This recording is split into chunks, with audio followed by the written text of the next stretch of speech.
Assalamu alaikum students, I am your chemistry teacher. Today 18th July 2020.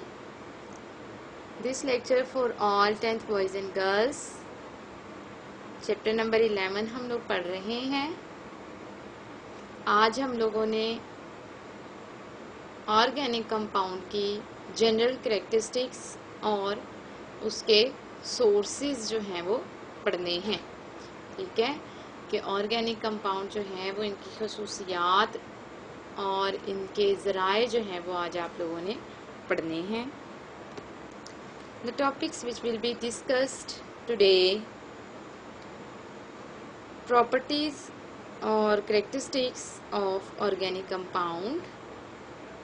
और इसकी properties जो हैं वो आप लोगों के पास 10 प्रॉपर्टीज़ हैं और ये लॉन्ग क्वेश्चन है 10th क्लास। प्रॉपर्टीज़ जो हैं वो ऑर्गेनिक कंपाउंड की ये लॉन्ग क्वेश्चन के तौर पे आता रहा है और इसकी एक एक प्रॉपर्टी जो है वो एक शॉर्ट क्वेश्चन के तौर पे जो है वो आती रही है। ठीक है, सबसे पहले आता है ओरिजिन, फिर आती है composition, covalent linkage, solubility, electric conductivity, melting and boiling points, stability, combustibility, isomerism, rate of reaction। और एंड पे जो है वो आप लोगों के पास है सोर्सेज ऑफ ऑर्गेनिक कंपाउंड। तो जो है ये 10 आप लोगों के पास इसकी प्रॉपर्टीज़ हैं और जब आप लोगों को लॉन्ग क्वेश्चन आएगा तो ये आपने 10 की 10 जो है वो लिखनी है लॉन्ग क्वेश्चन में। और सोर्सेज का जो है वो लैदा से जो है वो क्वेश्चन आता है। सोर्सेज जो हैं वो शॉर्ट क्वेश्चन के तौर पे आते हैं कि जो है वो आगे आप लोग पढ़ेंगे कि ऑर्गेनिक कंपाउंड जो हैं वो कौन कौन से होते हैं और उनके सोर्सेज जो हैं वो क्या क्या होते हैं। General characteristics of organic compound. तो हम अब जो है वो 1 बाय 1 करके हर एक इसकी कैरेक्टरिस्टिक्स को जो है वो इसकी हर एक ऑर्गेनिक कंपाउंड की हर एक खसूसियत को जो है वो 1 बाय 1 करके डिटेल से डिस्कस करेंगे। नंबर 1 पे आता है ओरिजिन। ओरिजिन हम लोग कहते हैं, ओरिजिन लफ्ज़ जो है वो इसका लफ्ज़ी मतलब होता है इब्तदा, कि ये ऑर्गेनिक कंपाउंड जो है वो कहाँ से हासिल किए गए हैं। ओरिजिन हम लोग कहते हैं कि कोई चीज़ जो है वो जहाँ से हासिल की जाती है उसको उस चीज़ का ओरिजिन कहते हैं। तो अब इस पॉइंट में हम लोगों ने पढ़ना है कि ऑर्गेनिक कंपाउंड जो है वो कहाँ से हासिल किए गए हैं।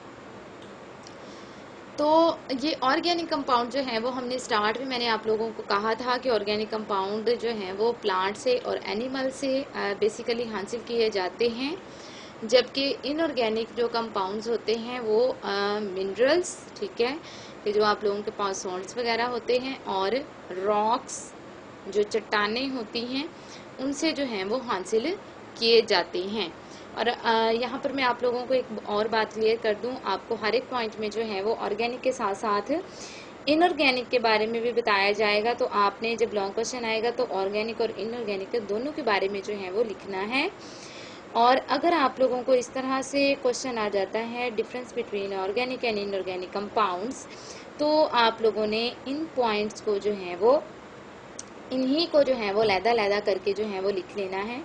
जैसा कि अभी ओरिजिन का पॉइंट है कि हम लोग जो है वो ऑर्गेनिक कंपाउंड प्लांट्स और एनिमल से हासिल करते हैं, तो दूसरी तरफ जो है वो लाइन लगा के आप लोगों ने इनऑर्गेनिक वाले में लिख देना है कि इनऑर्गेनिक कंपाउंड जो है वो हम लोग रॉक्स और मिनरल से हासिल करते हैं। ठीक है, समझ आ गई है। अब इसको मैं रीड करती हूँ। Naturally occurring organic compounds are obtained from plants and animals. On the other hand, inorganic compounds are obtained from minerals and rocks. इसके बाद जो है वो इसकी दूसरी प्रॉपर्टी आ जाती है कंपोजिशन। कंपोजिशन जो है वो आप लोगों को पता है कि तरकीब को कहते हैं, कि कोई जो है वो कंपाउंड किन एलिमेंट से मिलके बना हुआ है और कितने एलिमेंट से मिलके बना हुआ है, वो उसकी कंपोजिशन होती है। तो यहाँ पे हम लोगों ने देखना है कि ऑर्गेनिक कंपाउंड जो है वो किन एलिमेंट से जो है वो मिलके बने हुए होते हैं। तो आप लोगों ने स्टार्ट में पढ़ा था कि ऑर्गेनिक कंपाउंड का जो मेन कंपोनेंट है वो आप लोगों के पास है कार्बन।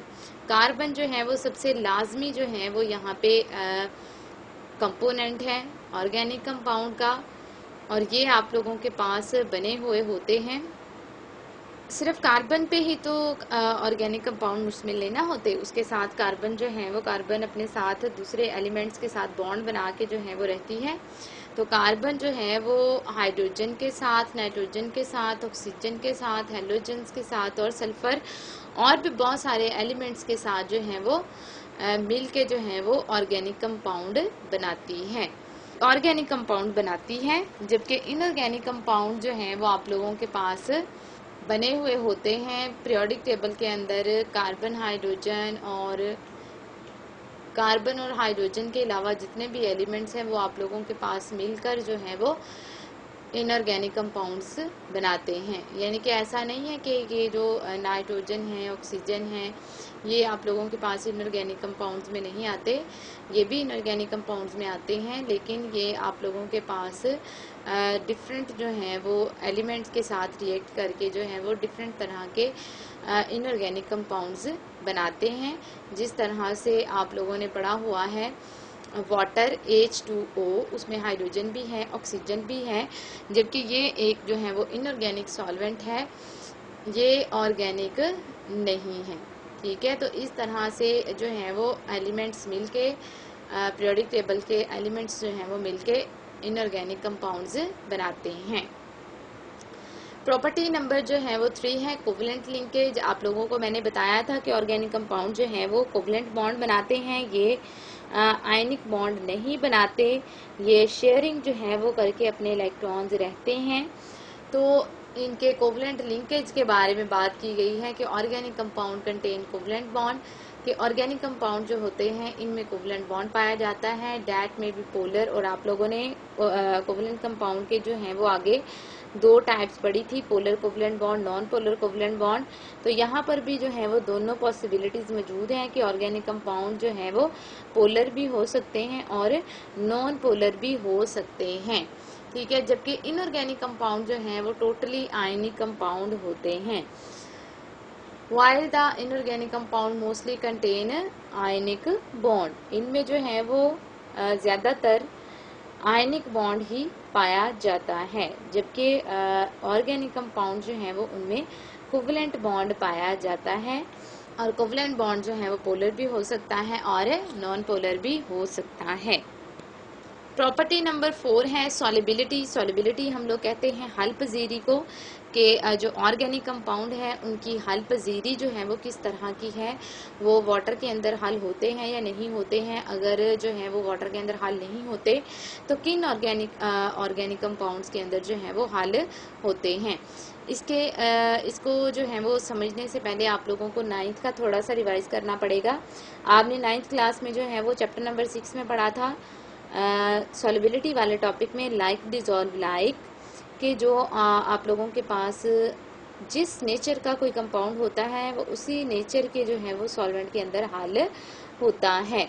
तो यहाँ पर भी जो है वो यही बात की गई है कि ऑर्गेनिक कंपाउंड जो है वो आप लोगों के पास ऑर्गेनिक सॉल्वेंट के अंदर हल होते हैं या नॉन पोलर सॉल्वेंट के अंदर हल होते हैं, जबकि इनऑर्गेनिक कंपाउंड जो होते हैं आयनिक बॉन्ड रखने वाले जो हैं वो सॉल्वेंट के अंदर या पोलर सॉल्वेंट के अंदर जो है वो हल होते हैं। अब इसको मैं रीड करती हूँ। Organic compounds having non polar linkages are generally soluble in organic solvent. चूंकि ऑर्गेनिक कंपाउंड के अंदर जो है वो नॉन पोलर लिंकेजेस होती हैं, कि नॉन पोलर बॉन्ड्स होते हैं, इसलिए ये ऑर्गेनिक सॉल्वेंट के अंदर ही हल होते हैं।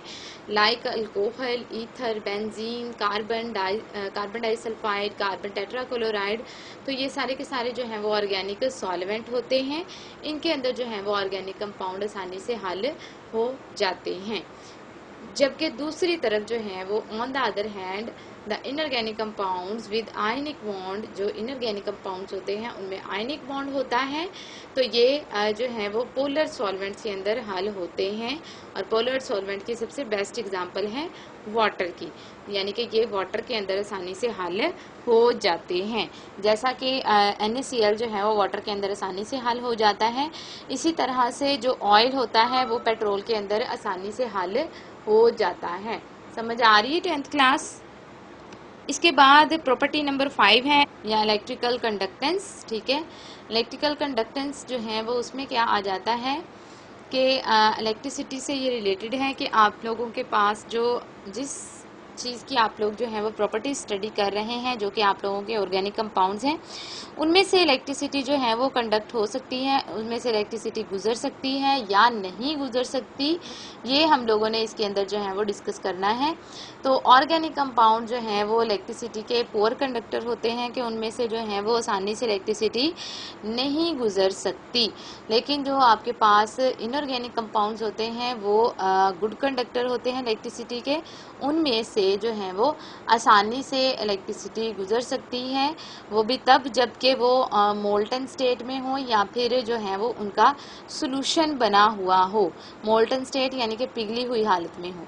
ठीक है, अब इसको मैं रीड करती हूँ। Due to the presence of covalent bond की मौजूदगी की वजह से organic compounds are poor conductor of electricity. Organic compound जो है वो इलेक्ट्रिसिटी के पुअर कंडक्टर होते हैं, अच्छे कंडक्टर नहीं होते।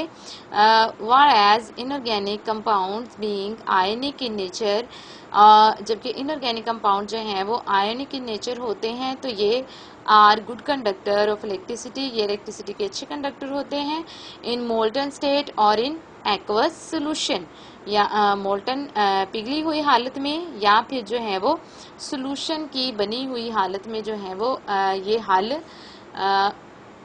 इलेक्ट्रिसिटी को कंडक्ट कर सकते हैं। समझ आ रही है आप लोगों को? पॉइंट नंबर 6 है मेल्टिंग एंड बॉइलिंग पॉइंट। ठीक है, सबसे पहले आप लोग मेल्टिंग और बॉइलिंग पॉइंट की डेफिनेशन को रिवाइज करें ज़रा अपने दिमाग में। 9th क्लास में आप लोगों ने पढ़ी थी। मेल्टिंग पॉइंट ऐसा पॉइंट जिस पे आप लोग किसी सॉलिड चीज़ को जब हीट अप करते हैं, उसको टेम्परेचर देते हैं, तो वो मेल्ट होना स्टार्ट हो जाती है, तो मेल्ट होकर वो लिक्विड स्टेट में आ जाती है। तो ऐसा पॉइंट जिस पे उस सॉलिड चीज़ का कोई एक जो है वो मॉलिक्यूल भी या एटम भी मेल्ट होता है, उस पॉइंट को आप लोग कहते हैं मेल्टिंग पॉइंट। और बॉइलिंग पॉइंट हम लोग कहते हैं कि जब आप लोग किसी लिक्विड को टेम्परेचर देते हैं तो वो वेपर स्टेट में चला जाता है। तो ऐसा पॉइंट जिस पर उस लिक्विड का कोई एक मॉलिक्यूल भी वेपराइज हो जाए, उस पॉइंट को आप लोग बॉइलिंग पॉइंट कहते हैं। और अगर कोई सॉलिड चीज़ जो है वो डायरेक्ट गैस फेज में चले जाए तो उसको हम लोग सब्लिमेशन प्रोसेस कहते हैं और उस चीज़ को सबलाइम कहते हैं। समझ आ रही है 10th क्लास? अब हम लोगों ने जो है वो देखना है कि ऑर्गेनिक कंपाउंड जो होते हैं इनके मेल्टिंग और बॉइलिंग पॉइंट किस तरह के होते हैं। आप लोगों ने ये पढ़ा हुआ है 9th क्लास में कि आयनिक बॉन्ड जो है वो सबसे ज़्यादा स्ट्रॉन्ग बॉन्ड होता है। तो जो बॉन्ड जितना ज़्यादा स्ट्रॉन्ग होता है वो आप लोगों के पास उतनी ही ज़्यादा देर लेता है मेल्ट होने के लिए और बॉयल होने के लिए। ठीक है, यानी कि उसको हमें ज़्यादा एनर्जी देनी पड़ती है। इसका मतलब है कि उनके मेल्टिंग और बॉइलिंग पॉइंट ज़्यादा होते हैं। तो चूंकि ऑर्गेनिक कंपाउंड के अंदर जो है वो कोवलेंट बॉन्ड होता है, जो आयनिक की निस्बत जो है वो इतना ज़्यादा स्ट्रॉन्ग नहीं होता, तो इसका मतलब है कि ऑर्गेनिक कंपाउंड जो है वो जल्दी मेल्ट हो जाते हैं अगर वो सॉलिड हैं, और अगर वो लिक्विड हैं तो जल्दी बॉयल हो जाते हैं। इसका मतलब है ऑर्गेनिक कंपाउंड के मेल्टिंग और बॉइलिंग पॉइंट लो होते हैं, जबकि इनऑर्गेनिक कंपाउंड के मेल्टिंग और बॉइलिंग पॉइंट हाई होते हैं। अब इसको रीड करते हैं। Generally, organic compounds have low melting and boiling points. Organic compound के मेल्टिंग और बॉइलिंग पॉइंट्स जो हैं वो लो होते हैं and are volatile in nature. Volatile का मतलब होता है उड़ जाना, वेपराइज हो जाना। ठीक है, वेपर्स में कन्वर्ट हो जाना। Inorganic compounds on the other hand, जबकि इनऑर्गेनिक कंपाउंड जो हैं वो अगर दूसरी तरफ देखे जाएं, have comparatively high melting and boiling point, इनके मेल्टिंग और बॉइलिंग पॉइंट ज़्यादा होते हैं। जैसे कोई ऑर्गेनिक कंपाउंड की एग्जांपल ले लेते हैं, फॉर एग्जांपल पेट्रोल ही ले लेते हैं। तो पेट्रोल को जब आप लोग जो हैं वो कहीं पे पेट्रोल गिर जाता है तो आप देखते हैं कि थोड़ी देर के बाद वो आप लोगों को वहाँ पे नज़र नहीं आता, क्योंकि पेट्रोल की वोलेटाइल नेचर होती है कि वो बहुत ज़्यादा जल्दी जो है वो वेपोरेट हो जाता है, कि एटमॉस्फेयर से ही टेम्परेचर जो है वो गेन करके तो वो वेपराइज हो जाता है। लेकिन जो इनऑर्गेनिक कंपाउंड है, जो कि NaCl हम एग्जांपल ले लेते हैं, वो इतनी जल्दी जो है वो मेल्ट नहीं होता। NaCl जो है वो इतनी ज़्यादा जल्दी मेल्ट नहीं होता, और अगर बॉइलिंग की बात की जाए तो वो इतनी उससे भी ज़्यादा जो है वो एनर्जी उसको चाहिए होती है बॉयल होने के लिए। आपने जो है वो मेल्टिंग पॉइंट इसका याद किया हुआ है NaCl का, कि NaCl का जो है वो मेल्टिंग पॉइंट 800 डिग्री सेल्सियस होता है। इसके बाद जो है वो प्रॉपर्टी नंबर 7 आ जाती है, यानी कि स्टेबिलिटी। स्टेबिलिटी कहते हैं मुस्तहकिम होने को, कि कोई चीज़ जो है वो कितनी ज़्यादा स्टेबल है, कितना ज़्यादा जो है वो अपना वजूद बरकरार रख सकती है। तो आप लोगों ने जो है वो पढ़ा है अभी कि ऑर्गेनिक कंपाउंड्स के जो मेल्टिंग और बॉइलिंग पॉइंट होते हैं वो लो होते हैं, तो इसका मतलब है कि वो जो है वो ऑर्गेनिक कंपाउंड जो हैं वो स्टेबल नहीं होते, वो इनऑर्गेनिक कंपाउंड्स की निस्बत जो है वो ज़्यादा स्टेबल नहीं होते, लेस स्टेबल होते हैं, जबकि इनऑर्गेनिक कंपाउंड जो है वो स्टेबल होते हैं। जैसे NaCl जो है वो इतनी ज़्यादा जल्दी वेपराइज नहीं होता, और उसके दरमियान आयनिक बॉन्ड होता है जो कि स्ट्रॉन्ग बॉन्ड है, तो इसलिए वो जो है वो अपनी आप को जो है वो ज़्यादा देर तक बरकरार रख सकता है, वो ज़्यादा स्टेबल होता है। इसको रीड करते हैं। Since organic compounds have low melting and boiling point, चूंकि ऑर्गेनिक कंपाउंड के मेल्टिंग और बॉइलिंग पॉइंट जो है वो लो होते हैं, दे आर लेस स्टेबल, तो ये लेस स्टेबल हैं than inorganic compounds, inorganic compounds की निस्बत। प्रॉपर्टी नंबर 8 है कंबस्टिबिलिटी। कंबस्टिबिलिटी कहते हैं जलने के अमल को, ठीक है, कि ऑर्गेनिक कंपाउंड जो हैं वो उनकी कंबस्टिबिलिटी जो है वो किस तरह की होती है। तो आप लोगों को एक एग्जांपल जो है वो, जैसे हम एग्जांपल से डिस्कस कर लेते हैं, पेट्रोल जो है अगर आप उसको आग लगाते हैं तो कितनी ज़्यादा जल्दी जो है वो उसको आग लग जाती है। जैसे मट्टी का तेल है, कैरोसिन ऑयल है, उसको भी जब आप लोग डाल के जो है वो लकड़ियों के ऊपर जलाते हैं तो लकड़ियां फ़ौरन से जो है वो जलना स्टार्ट हो जाती हैं। इसका मतलब है कि ऑर्गेनिक कंपाउंड जो है वो हाई जो है वो कंबस्टिबिलिटी रखते हैं, कि वो बहुत ज़्यादा जल्दी जो है वो जलना स्टार्ट कर देते हैं, जबकि इनऑर्गेनिक कंपाउंड जो है वो नॉन कंबस्टिबल होते हैं, वो जो है वो इतनी ज़्यादा जल्दी जो है वो जलने का अमल जो है वो शो नहीं करते। Organic compounds with high percentage of carbon, क्योंकि इनमें कार्बन की परसेंटेज ज़्यादा होती है, आर जनरली कंबस्टिबल, तो ये जो है वो कंबस्टिबल होते हैं। On the other hand inorganic compounds are mostly non combustible, जबकि दूसरी तरफ इनऑर्गेनिक कंपाउंड जो हैं वो नॉन कंबस्टिबल होते हैं। प्रॉपर्टी नंबर 9 है आइसोमेरिज्म। आइसोमेरिज्म जो है वो आप लोगों ने इन डिटेल पढ़ लिया हुआ है कि आइसोमेरिज्म होता क्या है, और जो है वो कंपाउंड्स जो हैं वो किस तरह से आइसोमर्स बनाते हैं, ठीक है। तो आइसोमेरिज्म जो है ये प्रॉपर्टी ऑर्गेनिक कंपाउंड्स के अंदर होती है। इनऑर्गेनिक कंपाउंड जो है वो बहुत कम जो है वो आइसोमर्स बनाते हैं, जबकि ऑर्गेनिक कंपाउंड जो है वो आइसोमर्स बनाते हैं, और इनकी तादाद जो है वो इस तरह से ज़्यादा होती चली जाती है। तो ऑर्गेनिक कंपाउंड जो है वो आइसोमेरिज्म जो है वो फिनोमिना शो करते हैं, जबकि इनऑर्गेनिक कंपाउंड जो है वो आइसोमेरिज्म का फिनोमिना शो नहीं करते। A main characteristic of organic compound which differentiate them from inorganic substance is their tendency to exhibit the phenomena of isomerism, के जो ऑर्गेनिक कंपाउंड को इनऑर्गेनिक कंपाउंड से अलग चीज़ करती है वो आइसोमेरिज्म का फिनोमिना है, कि किन कंपाउंड्स के अंदर जो है वो आइसोमेरिज्म होती है। तो वो आप लोगों के पास है organic compounds. Isomerism is rare in inorganic substances. Inorganic जो है वो कंपाउंड्स के अंदर आइसोमेरिज्म जो है वो रेयर होती है, यानी कि ना होने के बराबर होती है। प्रॉपर्टी नंबर 10 है रेट ऑफ रिएक्शन, कि ऑर्गेनिक कंपाउंड का जो रेट ऑफ रिएक्शन होता है वो स्लो होता है। इसकी भी हम एक एग्जांपल ले लेते हैं। जैसा कि आपको सामने जो है वो पत्ते नज़र आ रहे हैं, छोटे छोटे से पौधे नज़र आ रहे हैं।